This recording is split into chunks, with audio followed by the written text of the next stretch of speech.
I've learned that none of our experiences are isolated. We all, we talk about kind of energy, and we talk about matter, and we talk about how we are all intrinsically linked.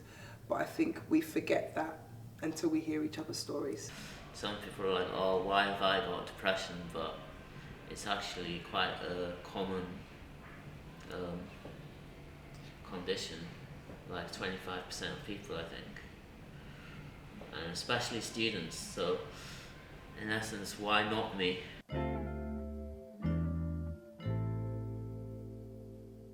Depression is more like intense feelings of anxiety. Anything that I think I'm like losing time for, or I have to like think ahead or plan, it makes me anxious. But I guess it's different for different people, so I don't know if it's such a thing, but fear of missing out. So people who might get anxious because they're lonely and they're not like in a group of friends, or there's a lot of different triggers.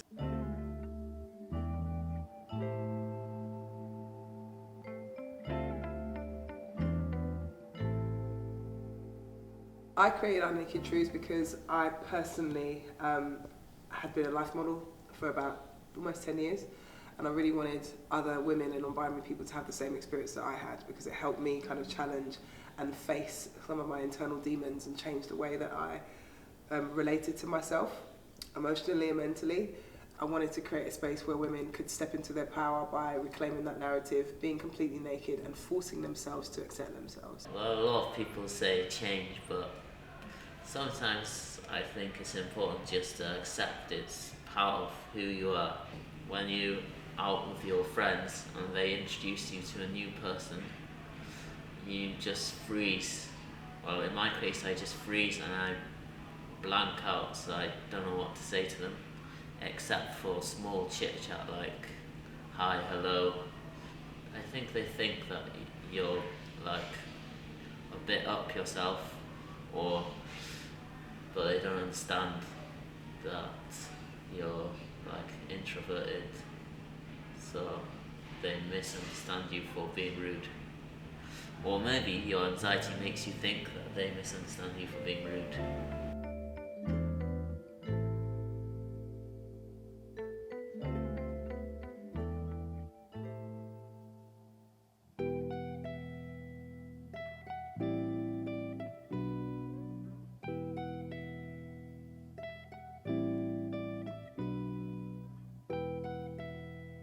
I've learned from being in spaces like this that I am not alone, that actually there's a lot of people that are undiagnosed who also have similar symptoms to me, similar experiences. And it's allowed me to also, I don't need to talk about my condition all the time. I think it's not necessary. I don't even disclose it all the time, to be honest, but I do think it is important. It's been helpful for me to start reclaiming my story. I do have a mental health diagnosis. I have lived with severe clinical depression since the age of 16, and was diagnosed by my now therapist with having post-traumatic stress disorder. Life modelling helped me combat that, helped me to accept myself. It's more than just standing and being naked. Whenever I'd share that story with other women especially, they would always have something negative to say about why they couldn't do it. Oh, it sounds so great, I'd love to do it, but or I can't, I've just had a baby, or I can't, my boobs look like this, or I can't, I'm too big, or I'm too skinny, or there's always something. People knew I was different, so they took pity on me, I guess. Like, I was very quiet in school, like probably the quietest kid in my school. I mean, I would laugh a lot, but laughing and smiling, you can hide behind it, but I think people knew I was something wrong with me.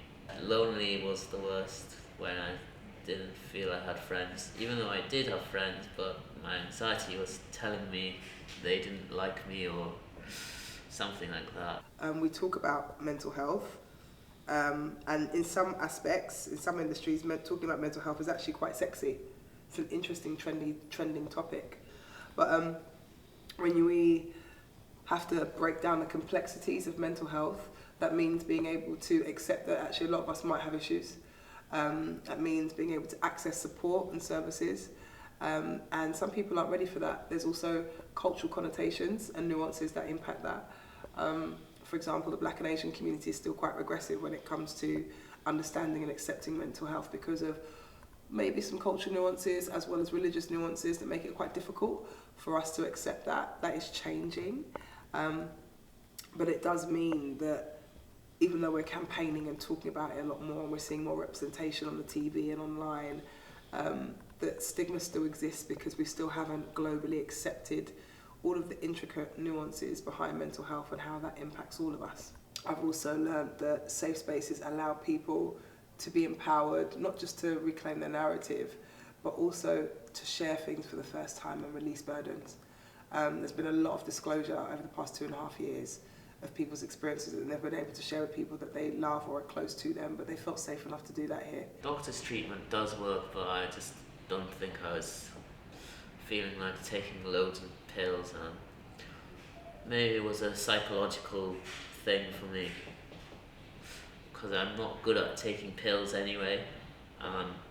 If I keep looking at stuff that I'm taking every day, it starts to affect my mind, like, oh, I have to take these, I'm different from everyone else. And that's just how I felt in my mind. I grew up around nature and stuff, so that's where I prefer to be, but also like it's calm and tranquil, and like you can lose yourself in nature. But I do like cities as well, so I like a mixture of both.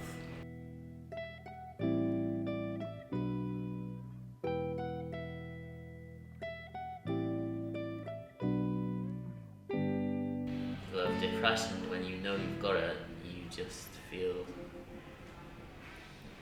like not even down, but empty inside.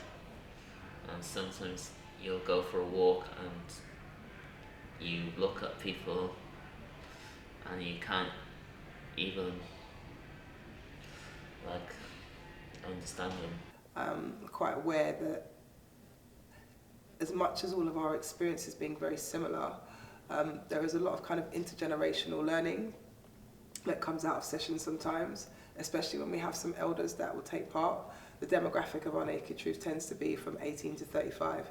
But some of the older sisters that have come and older people that have joined, it's been really interesting to learn about the intergenerational experiences and how self-acceptance transcends age. Every single session, I'm learning something new about myself and about the community that I'm around. And I don't want that to ever end. I don't think it will. When you reflect on your story and are able to share that with others, again, you get to harness your power and are able to draw from some of the strengths in your journey, which we don't get taught to do very often. I regret not forcing myself to keep in touch with my friends, but I guess you learn. I have, without having to share much of my story in these spaces, being around these people and learning from their experiences and hearing their stories and hearing how similar they are to mine in many aspects has empowered me to not carry shame, guilt or fear around my own experiences.